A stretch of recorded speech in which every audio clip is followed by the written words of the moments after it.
Welcome to Exploring A Course in Miracles. I'm Emily Bennington here with Robert Perry, and today we are talking about a topic in the Course that has both of us in its grip at the moment, and that is the topic of your brother's holiness. This is one of the most important themes in the Course, and so it's not only central to the Course's thought system, but clearly one of the reasons why you and I are so hot on this idea right now, Robert, is because this perspective and this view of each other is one of the things that can get us through the societal logjam and division and discord that we're in and that we see all around us. So, Robert, I think you know how excited I am to speak about this today. And I know you're excited about this conversation too. Yes, definitely. Yeah. So, where do you want to begin? Well, I think as a point of reference, it would be good to begin with how we tend to see people now. Mm-hmm.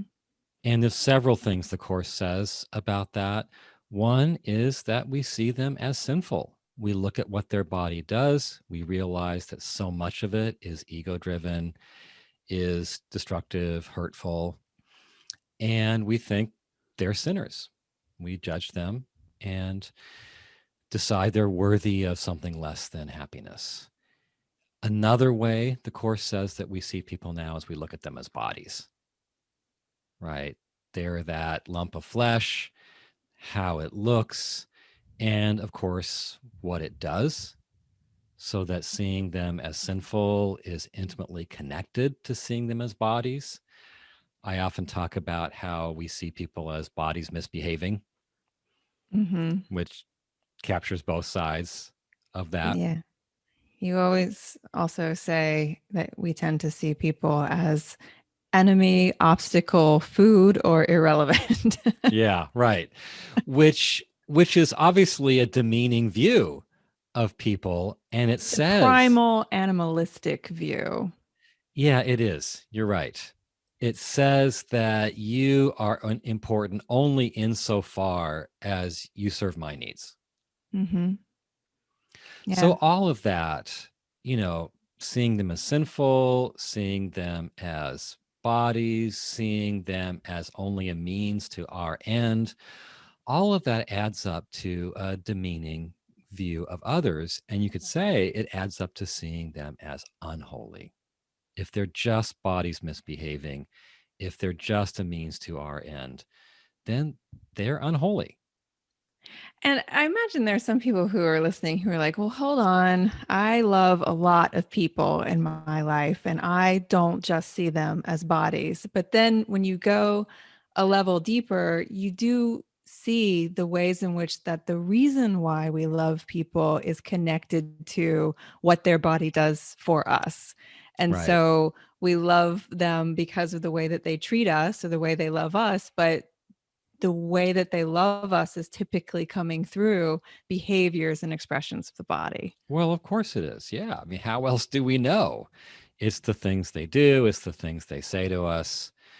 And the Course points out that still is a body-based view of other people. Right. So whether we're loving or whether we're attacking, it's still based on a view of the other person as a body. Right. Exactly. So the Course wants us to go all the way to the other end of the spectrum and see people as holy. And there's so much that's so different from how we see people now that there's a lot to say about that to gain an appreciation of it.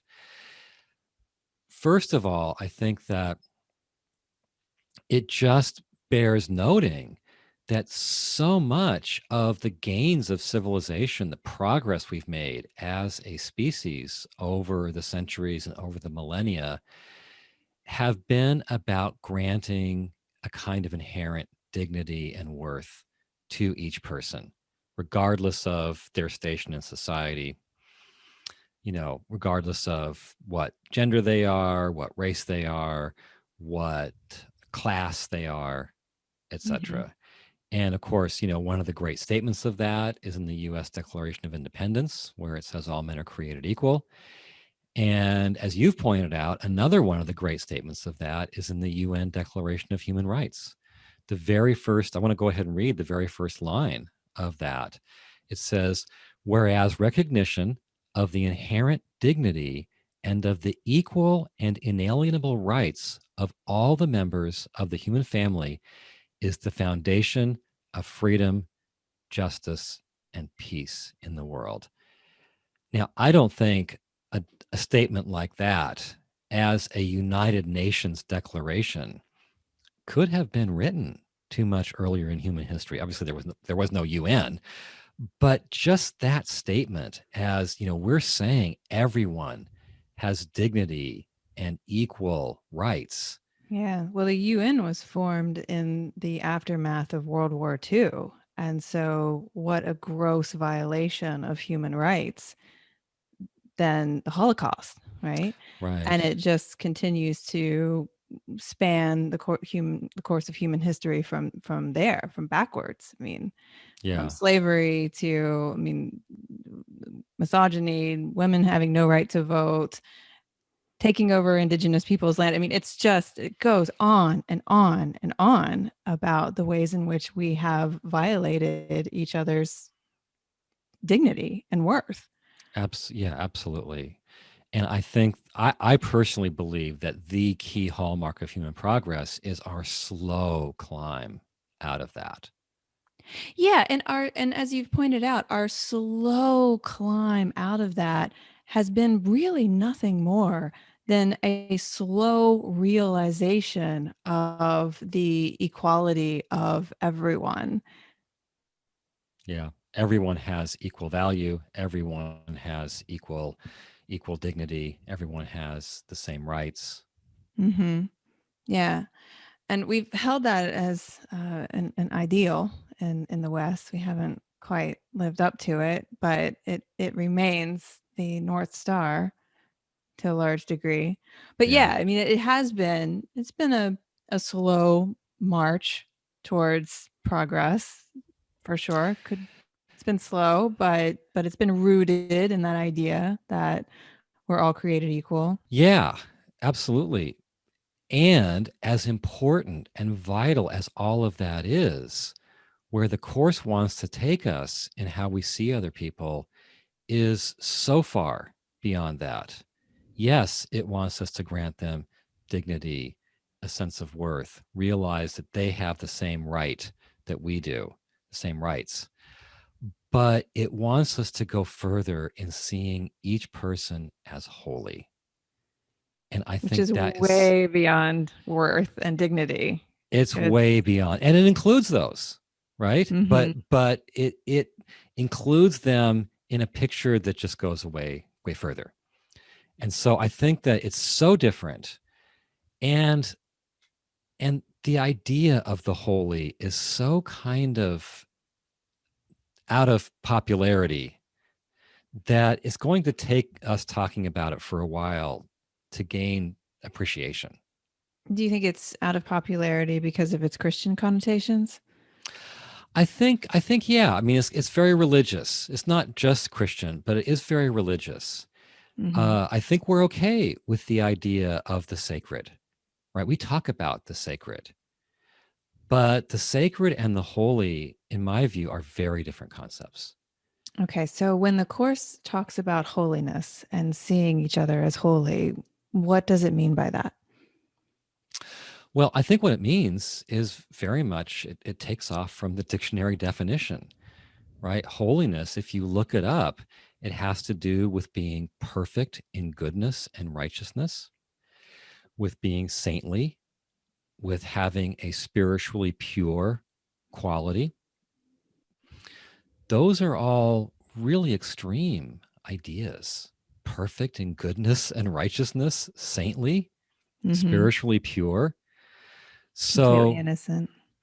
completely innocent, right? Right, but it's more than just innocence. It's like just as dignity and worth are included in the idea of holiness, so innocence as well is as well, and so sacredness is as well. It's a big concept, Hmm. and if you think about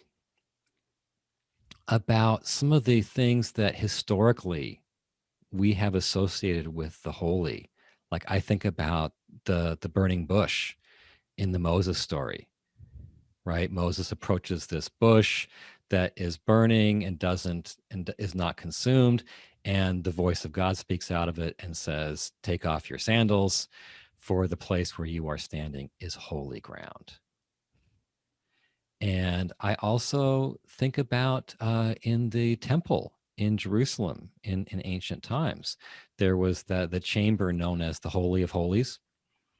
And it was such a holy place. It was the very heart of the temple that only the high priest could enter it, and then only one day a year. So the sense was that the presence of God himself was dwelling there. I think also when you think about holiness, there's a sense of a kind of a numinous, awe-inspiring quality. And what I was thinking about, there's a famous book called The Idea of the Holy by this German theologian, Rudolf Otto. This was in the 20th century. And he looked at a lot of experiences, spiritual experiences that people had. And he came up with this paragraph that it's a bit long, but it really deserves me reading the whole thing. He says, the feeling of it may at times come sweeping like a gentle tide, pervading the mind with a tranquil mood of deepest worship. Thrillingly vibrant and resonant, it may become the hushed, trembling, and speechless humility of the creature in the presence of whom or what? In the presence of that which is a mystery inexpressible and above all creatures. So he's talking about people having an experience of the holy, and he's trying to find these words to describe what they experience. One of the things one of the terms he used was mysterium tremendum. And it was this mystery that is both fascinating and before which we tremble. And so the idea in the course, when you have sections like your brother's holiness, which we just covered in our course companions class this week, is that when we look at our brother, when we look at someone else, we are to see the holiness in them and not their body.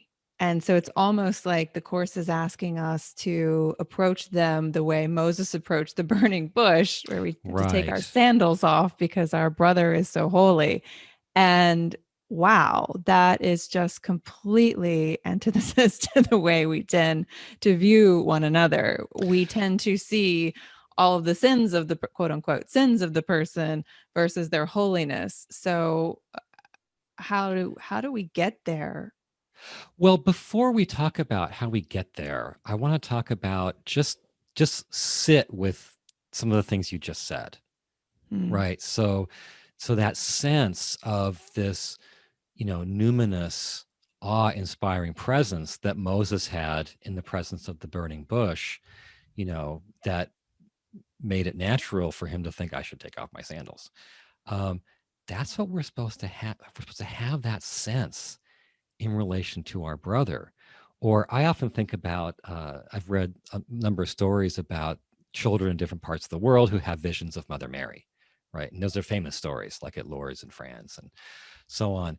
And what you always find is they go into this ecstatic trance and they lose consciousness of their surroundings, and their gaze is fixed at where they are seeing Mother Mary. And of course, nobody else is seeing Mother Mary, but they're in this kind of ecstasy, gazing at this holy figure.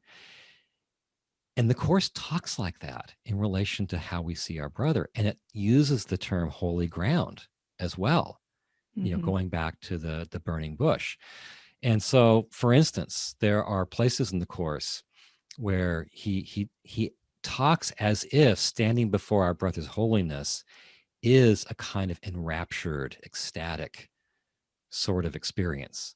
And I wanted to Mm-hmm. reference a couple of those places. One is in lesson 161, and it says, and in Christ's vision is your brother's loveliness, reflected in a form so holy and so beautiful that you could scarce refrain from kneeling at his feet. Now, of So course, You if kneel we at the feet of a holy really figure. if we really saw each other as the course is asking us to see each other, we could scarcely refrain ourselves from kneeling at the feet of everyone without exception. Right. And that's huge. That's a huge concept to think that we would be like, it'd be hard to hold back from kneeling at everyone's feet like you would kneel at the feet of a great saint. Yeah, and it's almost too huge to even let in because we're all at this point, I assume, thinking of those people that we just would find it very difficult to kneel at the feet. I mean, this concept is almost too big to take in. So, what do we do with that? Okay, we first dwell on how big it is some more, and then we get to how we get there. Um, because I want to read a couple more passages about this. I do think that we need to kind of sit here a bit because we have brushed over this as Course in Miracles students for decades now, Hmm. right? Okay, so lesson 151 talks about first, we see our brothers as bodies and what those bodies do. So we see them as sinful. And then it has this quote where if we're in Christ's vision, it says, quote, unheeding of the body's witnesses before the rapture of Christ's holy face. So the idea is we are seeing the face of Christ in everyone. And in that sight, we're like those children who were just unconscious of anything going on around them in this sense of being in rapture before the holy. And so, when you say the face of Christ, what do you mean? What does the Course mean by that? Well, what it means is that what we should be seeing in everyone is what it calls the Christ. And that's not Jesus Christ. Jesus is one of us. He's one of the sons of God. Okay. But he woke up to the collective capital S self that we all share. And that collective self is what the Course calls Christ. So Christ is the one Son of God who includes within himself the infinite number of sons of God. You're one of those sons. I'm one of those sons. Jesus was one of those sons, is one of those sons. Um, and the idea is what we should be seeing in each other is the self that all of us share. And so, if we understand the truth of ourselves, so the Christ is the self that we share, the true nature of who we are. If we see through the form and the body of another person to the Christ that was perfectly created by God, then we would bow before each other in honor of Right. what that is. And Right. when you say bowing, it feels like we are um, prostrating before each other. And I guess there's some truth in that in the word bowing, but at the same time, the truth in them is the truth in us because the Christ is equal in everyone, right? We are Well, all. and that the passage about, you could scarce refrain from kneeling at his feet goes on to say, yet you will take his hand instead, for you are like him in the sight that sees him thus.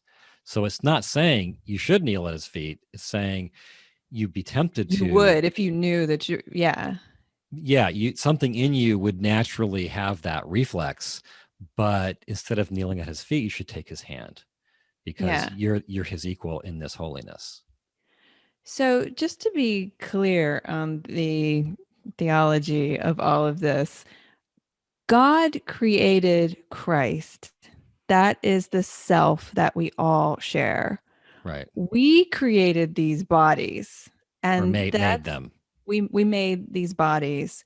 So the Christ is what's real. God created it. We made these bodies. And yet all we're really doing is looking at each other through the lens of these bodies that we made and not seeing beyond the form of these bodies to the truth of us all, which is the Christ. And if we did see that, then we would see the holiness in each other because we Yeah, I couldn't mean, help but see the holiness because we're seeing the Christ.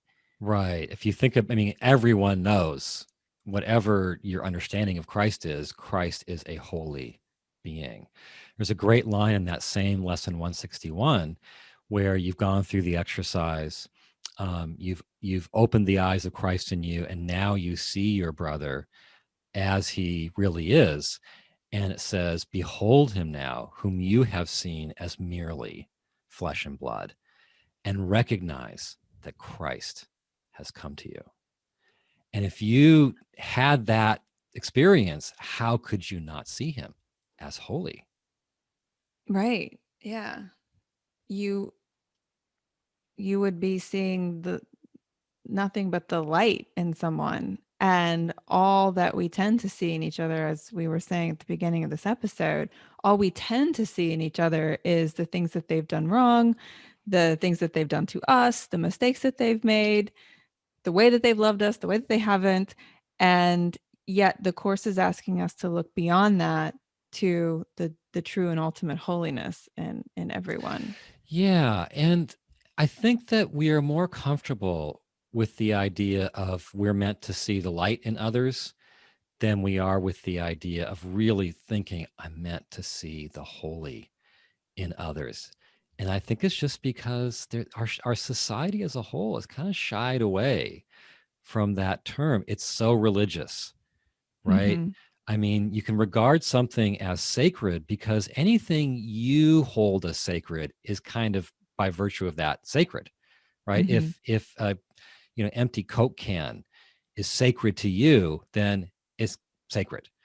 But holy is a property of a thing in itself. When you say something is holy, you're not talking about how it's regarded by others. You're saying that that thing has a property in it that is like God, that is perfect in goodness and righteousness. But it's And not that's an just extreme like claim. God. Is it is God, It's right? like partaking in God's nature Yeah. because God is the holy. Yeah. So I I love the chapters around your brother's holiness, which is chapter 24, section 6. There's one before it that says the Christ in you, and it begins, the Christ in you is very still. He looks on what he loves and knows it as himself. And so this idea that there's the Christ in us, that thing that God created that we all share, looks upon the other, the Christ in the other, and knows its wholeness in the other, and thus knows its wholeness in us. And so, no matter what these forms, what these bodies do or don't do, that's the truth. And if we can see that as the truth, then we will see each other as holy. Yeah. Yeah. I just want to put out a caution that we not equate wholeness with holiness because I think that's something we do to avoid the term holiness. Why do you think that we do that? Well, I just think the term is a bit spooky for us. And so, one of the great ways to diffuse a spooky term is just to cleverly redefine it and change the meaning of it. Yeah. It's another one of those reflexive course student things to do, to say that holiness is equated with wholeness. It's like we were talking in the last episode about specialness wanting to be above, and we'll say or below. Yeah, right. But they Right. don't actually mean the same things. Yeah, I was reading a really interesting article years ago about Mother Antonia. And she was a woman from Beverly Hills who became a Catholic nun. And then she went and spent the rest of her days, like decades, in this high security Mexican prison in Tijuana. Um, and she was known as the prison angel. And the article about her started off saying, like, when you're with her, there's a sense of a presence of holiness. And it said, and we're kind of embarrassed by that word these Mhm. days. It's a big word. And so this was the magazine it appeared in was kind of an Eastern Enlightenment oriented magazine. And it was saying, are we okay with that word? And I think we're not that okay with it because it's so big. But That being said, if we can ascribe that to everyone, then we are ascribing something really big to everyone. Well, That that's the not only, secret, isn't it? Right? That yeah, everyone has it without exception. And so right. you're not just saying you're holy, which would be, a form of grandiosity. Everyone else is holy too. And that brings us to a really essential feature of the Course's concept of holiness, which is very different than a traditional idea. The traditional idea, of course, is that you are holy by virtue of the consciousness you have in this body, the deeds, your character, the things you think and say and do. All of that is why one is holy, which means not very many are holy. Um, what the Course is saying is that we all were created holy, which means we are innately holy. It means our holiness, we can never lose it. And it means it's not subject to anything we think or feel or say or do. Every single person was created eternally holy by God. And that's not dependent on their consciousness in this life, on the things they do in this life. And it's not subject to those things. Yeah, you're right. There's a sense with holiness as we typically define it that it has to be earned. And in the course, it's just given. Yeah. Yeah. It's a given and you can't lose it. It can be Mhm. obscured, right? People can make it completely invisible, but it doesn't mean it's gone or has lessened at all. Mhm. Mhm. Yeah, so the idea in the course, and correct me if I'm wrong here, is that we can make mistakes and those mistakes delay our learning, but at the end of the day, there's absolutely nothing that can be done to mar our perfect purity and true holiness because Right. God gave it to us. Yeah. Yeah. So, what I've been thinking lately, I've just been dwelling, when you talked about how into this idea we are, I've just been dwelling on the idea that I should be seeing holiness. I should be seeing the holy in each person and seeing it to a maximal, sort of untainted extent. And that is huge And because that, hard. well, we do experience it as hard. Absolutely. Um, but what that means is that if I was really seeing it, I would be in that state of rapture. I would be gazing upon something of wonder. I would be unheeding of all the, as he says, the body's witnesses. And I would see in them not only this perfect goodness and righteousness, this quality that is really of God, but then everything else would come along with that. You know, that includes a sense of worth, immense worth. That includes a sense of their importance. You can't be holy and insignificant, right? You can't be holy and you're just a satellite circling around my sun here to meet my needs. It would also include a sense of beauty. One of the things that I've been interested in is the Course has its own theory of beauty. And if you track the references to it, beauty and also loveliness throughout the Course, almost wherever those terms occur, they are associated with holiness. And also, to see holiness in someone means, as we said earlier, to see an innocence in them.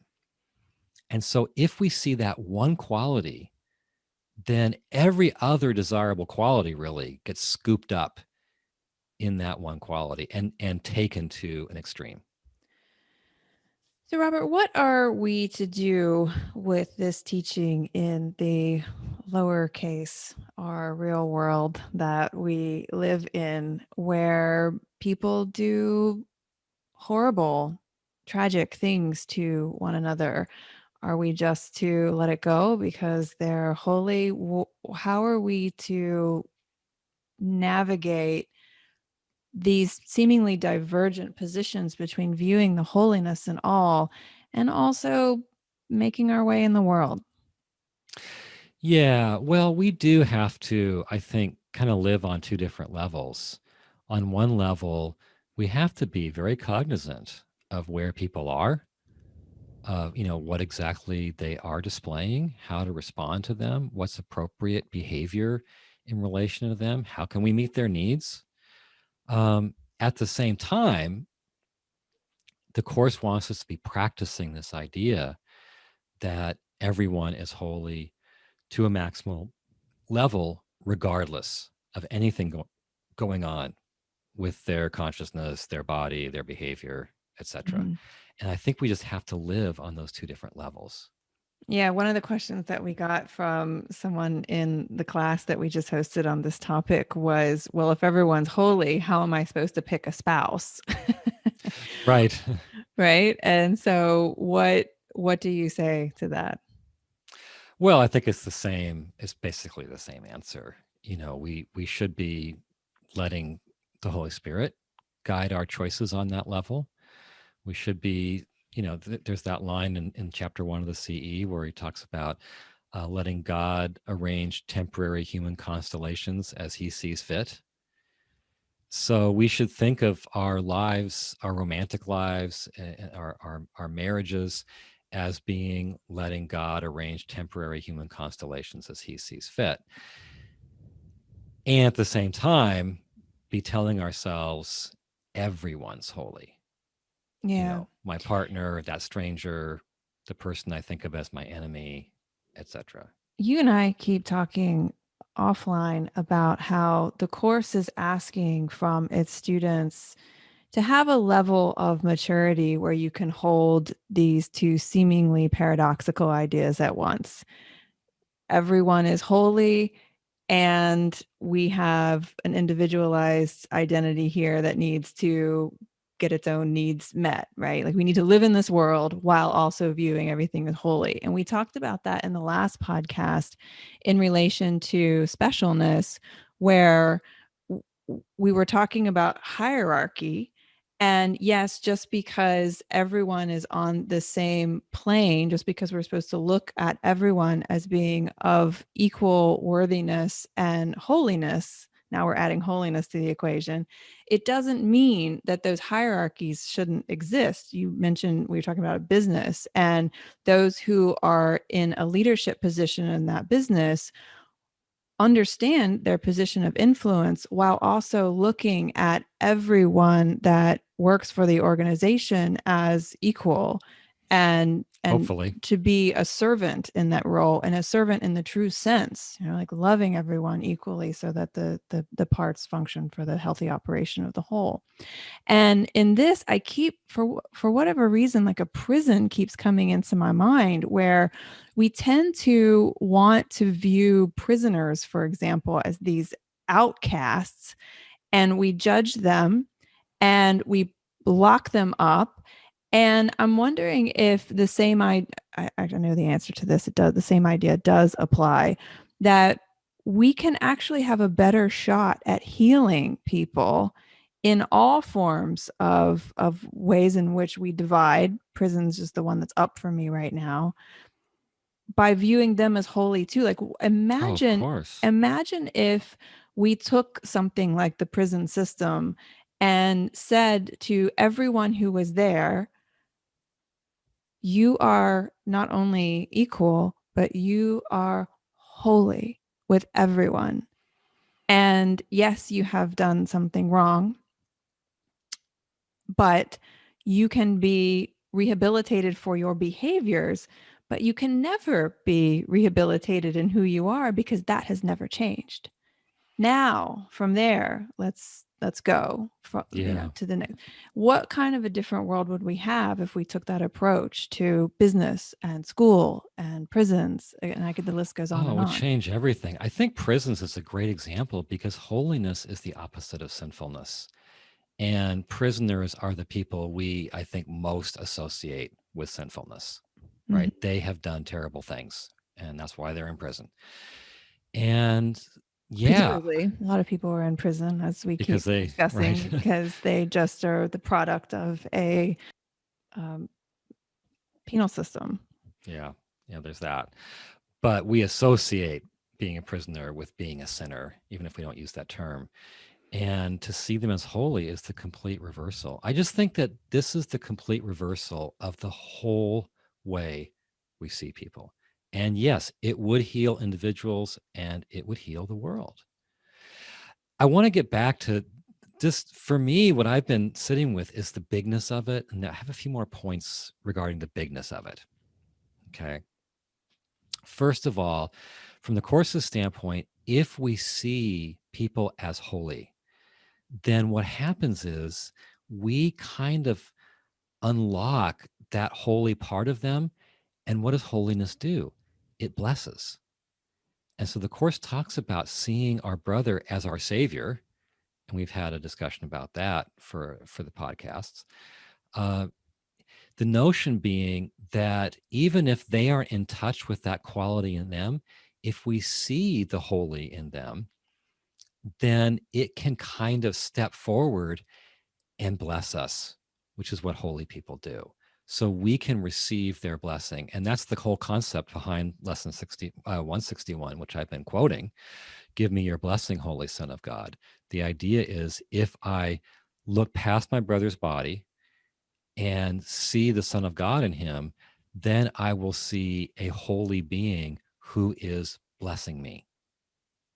Right. And seeing that in them heals them, because so often what keeps us stuck in our hate, attack, anger, and trauma is having people who are attacking us, right? Like we just are living in, we're swimming in this pond of constant attack, and to break that cycle, someone has to adopt this perspective, and no matter what the other person has done, see them as holy.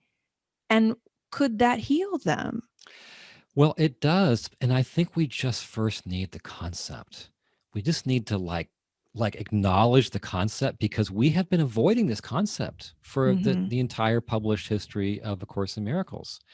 So the first thing is just to consider, could it be that everyone, without exception, regardless of what they do, is holy with the holiness of God? So there's just a couple other things I want to mention in terms of the bigness of it. One is the Course says that seeing people as holy is actually the happiest experience we can have on this earth. There's a great discussion of this in chapter 17, the text in the second section. And I just want to read a few lines here. He says, can you imagine how beautiful those you forgive will look to you? And he doesn't say holy in that sentence, but it's implied, and we'll see it come out later. In no fantasy have you ever seen anything so lovely. Nothing you see here, sleeping or waking, comes near to such loveliness, and nothing will you value like unto this, nor hold so dear.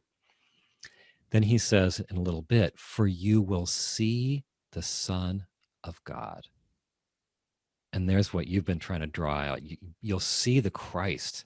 You know, you've beheld this person as merely flesh and bone, and now you realize the Christ has come to you, and that is an incredibly beautiful sight, and it's an incredibly happy sight. Mm. Yeah. The thing that's coming to me now is you and I had a practice line recently that was a holy relationship values holiness above all else. And I've really benefited from that. And I've tried to keep that in mind, because what it's done for me is it has allowed me to rise above the pettiness and the day-to-day kind of grind of being in a relationship with someone, and instead of All the looking unholiness. all the unholiness, the enemy, obstacle, food, or irrelevant kind Right. of behaviors that we have towards one another, and just realize that instead of sort of looking at the other person through, again, through the lens of their body, you look up, like the holiness. A holy relationship values holiness above all else, and we can do that with everyone. like I've just found that incredibly inspiring. And that's, I said in the intro, like I'm so hot on this topic. And part of the reason why is because it gives us a entirely new perspective on how to look at each other, how to look at our relationships, how to look at our lives and the world more broadly. And if we could get there, we would unlock some of this discord that we're seeing all around us. Oh, yeah. This is it. Yeah. This is the polar opposite of how we see others. One last thing about the bigness of it, Mm-hmm. and that is that if we see everyone else as holy, we will see ourselves as holy.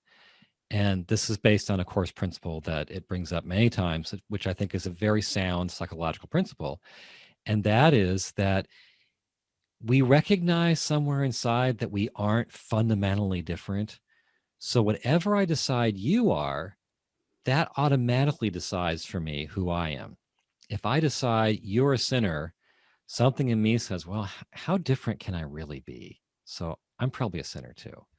But if I decide you're holy, that means I must be holy.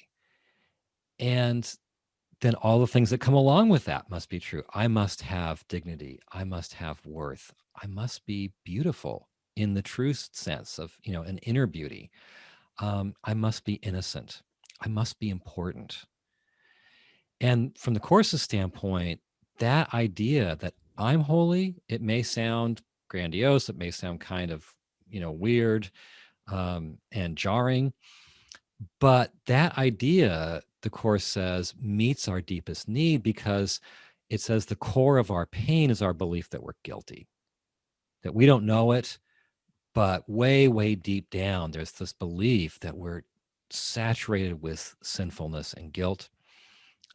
You were talking recently about that part in the psychotherapy supplement where he says that we're constantly chanting this dirge, which says, God may not enter here. God may not enter here over and over. And we don't even hear ourselves chanting it while we're chanting it.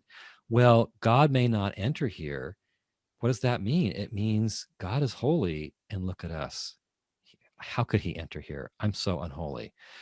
So, at the core of our pain, according to the Course, is this belief that I have stained myself forever. I am so unholy. I'm so sinful. I'm so guilty.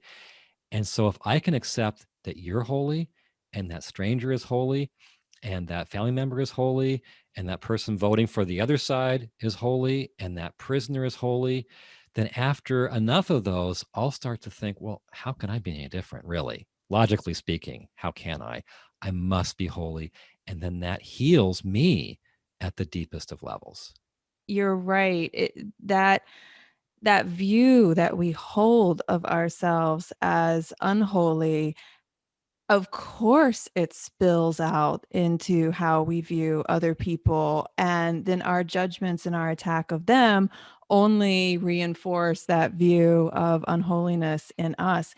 And it reminds me of, what you're saying about just holding up the truth of the holiness in all of us as God created us. It kind of reminds me of what's going on in our political situation in America right now, where it seems like the strategy is to just pour a bunch of information into the ocean of what's going on in the country so that nobody knows what is true and what is false, and everyone is so confused, and we stay at this lower baser level.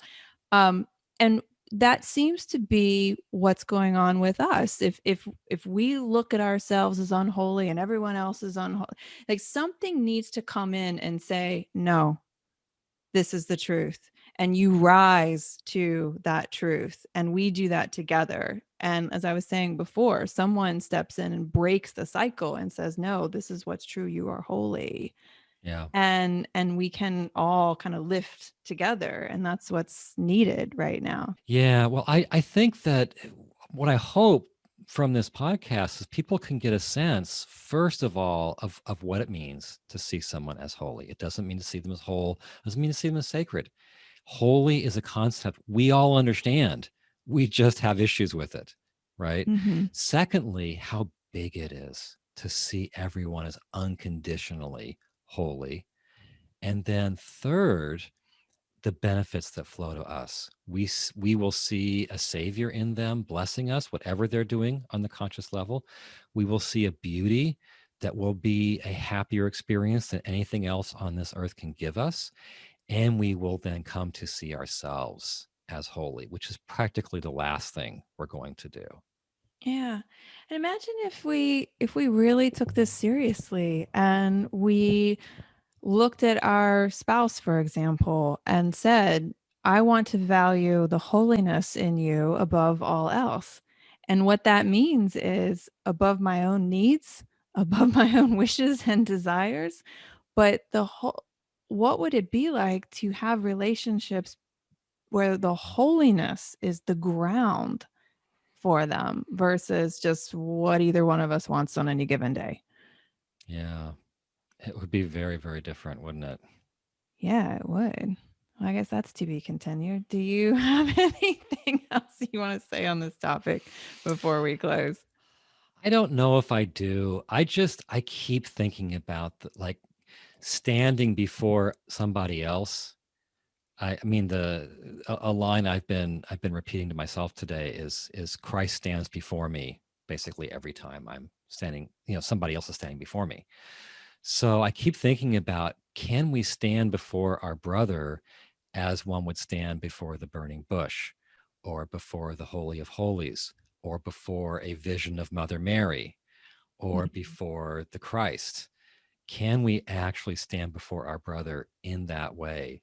And if we do, so much follows from that one thing. Yeah, again, just to reinforce that point you made at the beginning, if the advancement of human progress has been an advancement towards equality, and that's gotten us this far, Lord knows we have And miles also and miles to the go. sense of dignity and worth. Dignity, worth, and equality, yes. Yeah. But all of the advancements that we've made have gotten us to that point very, very imperfectly. Now imagine where we can go if we're advancing towards holiness. Right. If it's What all been an about like, extraordinary difference. Go ahead. yeah, that's huge. I mean, if it's all been about raising our what we accord people from seeing them in this demeaning way, and we kind of raise it bit by bit by bit by bit, what if we raise it all the way to they're holy? Yeah. Let's sit with the bigness of that Yeah. because that's wow.